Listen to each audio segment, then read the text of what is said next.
bâtir intelligemment, ce mot dédié à la femme, surtout cet exercice, la femme peut-elle arriver à se confronter?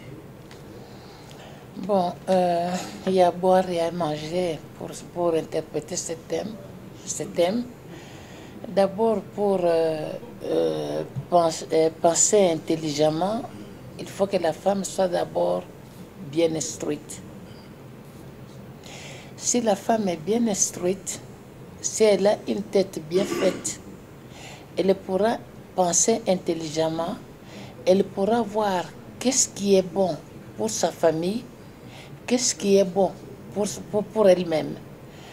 Pour la famille, d'abord, c'est l'éducation des enfants. Si c'est une femme qui pense intelligemment, elle va d'abord se battre pour ne pas permettre que les enfants puissent sécher les cours. Que les enfants puissent, au lieu de faire les devoirs le soir, qu'ils aillent jouer. Elle va veiller à ce que ces enfants puissent régulièrement faire les devoirs pour arriver à un bon résultat à la fin de l'année. Innover, on peut innover lorsqu'on a, par exemple, une famille qui est avec les enfants qui sont bien instruits. On peut innover parce que ces enfants ne vont pas suivre la même carrière.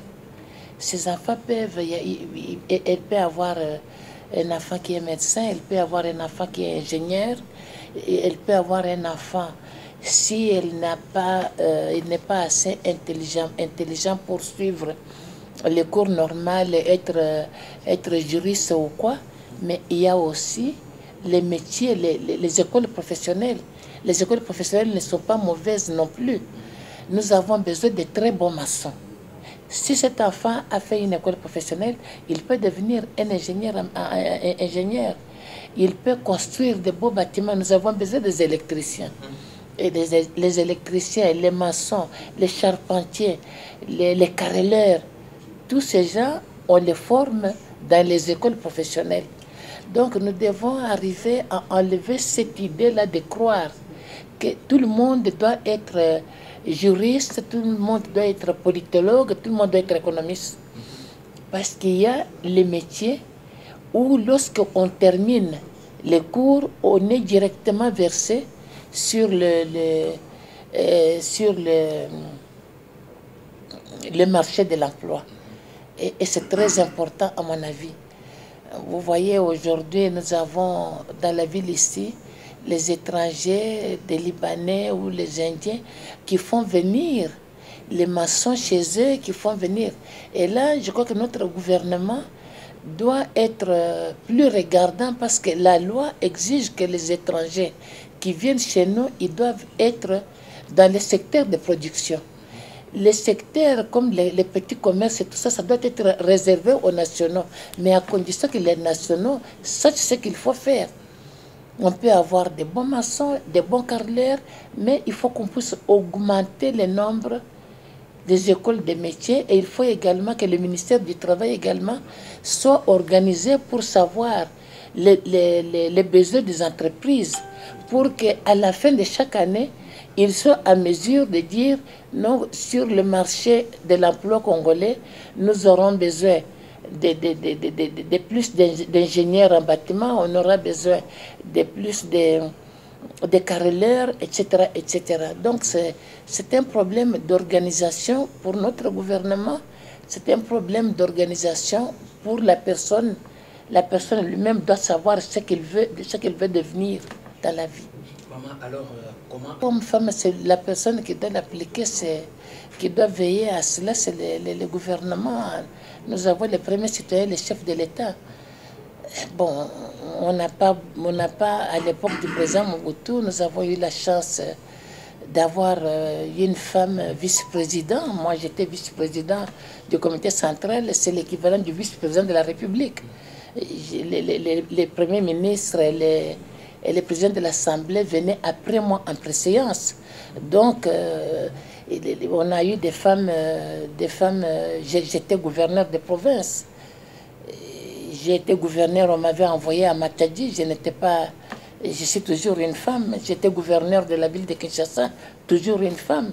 J'ai été inspecteur d'État, j'ai été. Autant de postes, mais c'est la volonté politique qui peut amener la femme à exercer tous les métiers. Amener la femme à exercer tous les métiers. Bon, comme maintenant nous venons d'avoir un nouveau président de la République qui est très engagé pour ce genre de problèmes, je suis sûre que Fachi va certainement bouger les lignes pour que les femmes puissent vraiment, pour faire de sorte que les femmes puissent aussi avoir les droits. Pourquoi est-ce qu'on ne peut pas avoir une femme Premier ministre dans ce pays, par exemple? Si on a été gouverneur, on a été vice-président de la République, pourquoi est-ce qu'on ne peut pas avoir une femme Premier ministre? Nous avons les compétences dans tous les domaines. Nous avons des femmes très compétentes, des femmes intellectuelles de grande valeur dans tous les domaines de la vie nationale. Donc cela dépend de la volonté politique du chef de l'État pour que nous puissions arriver à cela. Maman, alors, Je voudrais d'abord dire un mot à la deuxième question que vous avez posée sur la parité. Moi, je crois que les chefs des partis politiques doivent aussi faire un effort lorsqu'ils arrivent à faire des propositions, parce que lorsqu'on fait les remaniements, ce sont des négociations qui se font par plateforme, par parti politique. C'est à ce moment-là, quand ils vont envoyer les propositions, ils doivent veiller à ce que les femmes, les candidatures des femmes soient aussi dans les propositions.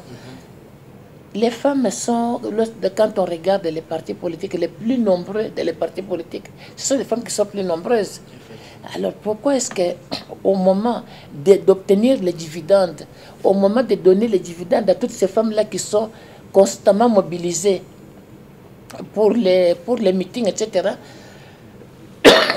excusez-moi, pourquoi on ne pense pas à leur donner plus de postes comme elles le méritent? À propos de parité, moi je crois que, regardez par exemple le Parlement, on a eu 10% de femmes. Moi, ça m'a fait de la peine. Bon, il était fait que pour les fonctions électives, il faut que la femme fasse campagne pour être élue.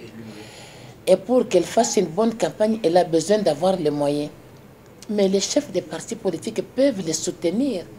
Ici, on a mis dans les têtes de la population que le candidat qui veut se faire élire doit amener des pagnes, doit faire cadeau des mouchoirs de tête et tout ça.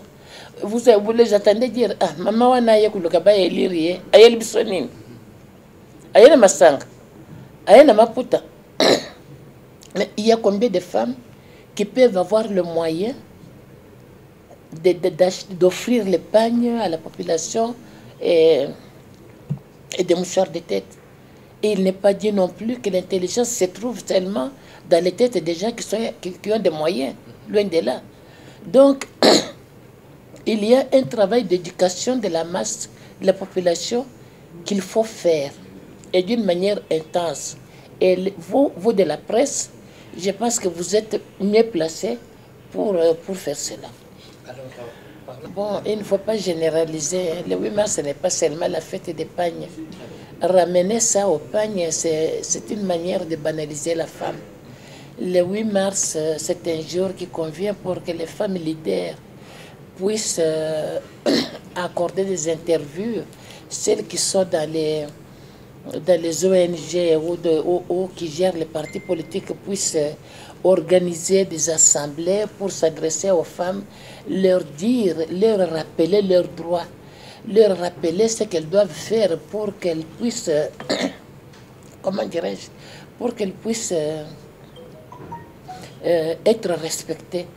Donc, c'est un travail à faire par les femmes leaders qui ont besoin, qui doivent profiter de cette journée pour organiser des contacts à la base, pour organiser les meetings, pour organiser les débats à la télévision, pour rappeler aux femmes leurs droits. Et là c'est très important. On ne peut pas ramener ça au panier. Évidemment, il y a aussi les côtés jouissance. Nous sommes une société, quand on est en deuil, on chante et on danse. Quand on a des baptêmes ou des mariages, on chante et on danse, c'est dans nos coutumes. Bon, on ne peut pas trouver que lorsque les femmes, ce jour-là, elles vont prendre un verre ou quand elles se réjouissent, que c'est une manière de banaliser leur action ou leur démarche. Je ne vois pas ça comme ça. Maman, alors, d'après vous, quel conseil de Congolais, je dis que ce sont d'abord les femmes battantes, parce que nous devons reconnaître que les 3/4 des ménages à Kinshasa sont tenus par les femmes. Vous voyez les mamans maraîchères, maman Bipopula, qui se réveillent à 5 h du matin pour aller dans les ports, pour aller acheter le maïs, pour aller acheter le manioc pour nourrir les familles. Vous avez, la plupart des hommes n'ont pas les métiers. Les mamans maraîchères, c'est à partir du travail de la femme que la plupart des enfants étudient ici à Kinshasa. Donc, je demande aux femmes congolaises de ne pas se décourager. Et nous avons intérêt à être des battantes, des courageuses, parce que c'est nous qui connaissons les douleurs de l'accouchement. Donc, nous ne pouvons pas négliger nos familles, nous ne pouvons pas négliger nos enfants.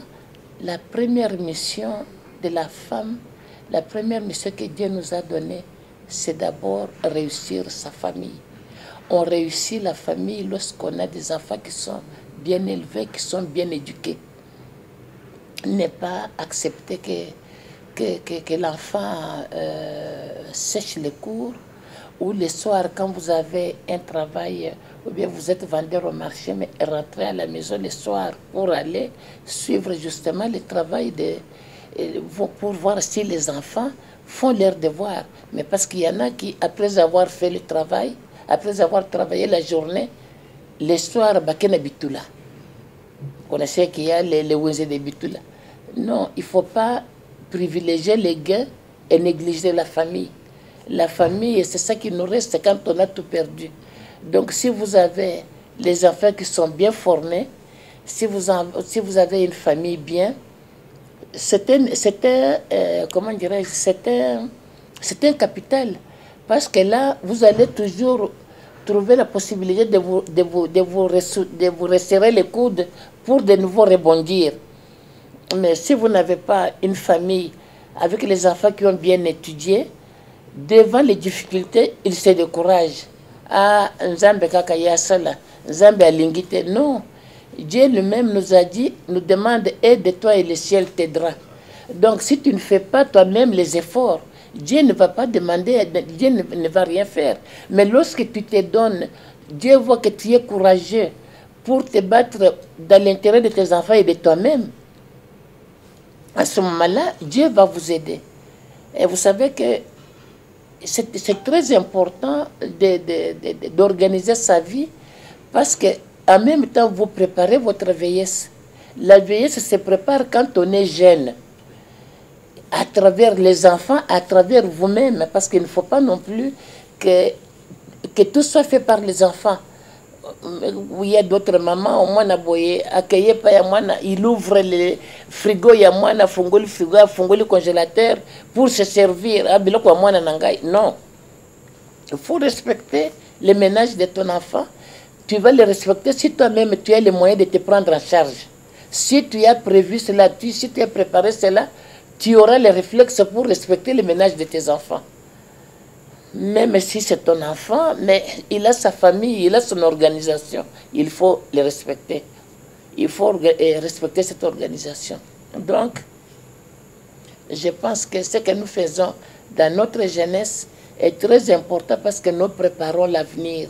Et une bonne vieillesse se prépare quand on est jeune. Que vous ayez la possibilité de t'acheter une plaquette de médicaments, que tu aies la possibilité même de voir un médecin, pas seulement d'attendre que ton enfant puisse t'envoyer de l'argent okomoloka mwana wana nasengaki atindelanga loso atindi te lobanga moto nabotaki ete boni ko mama yo moko okomi sika okoboma mwana. Donc il faut te préparer pour que ce que l'enfant peut donner, ça fait toujours plaisir quand ça vient de ton enfant, mais il ne faut pas en faire une conditionnalité.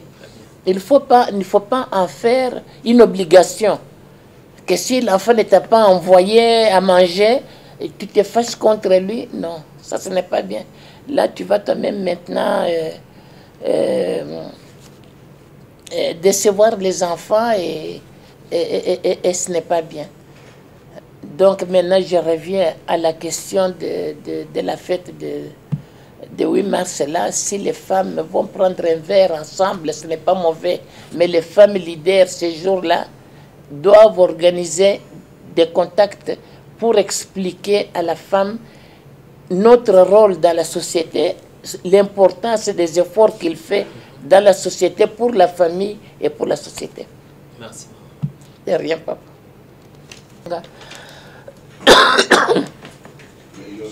Lequel? Miel avec de l'ail. Quoi à la demande de la corporation.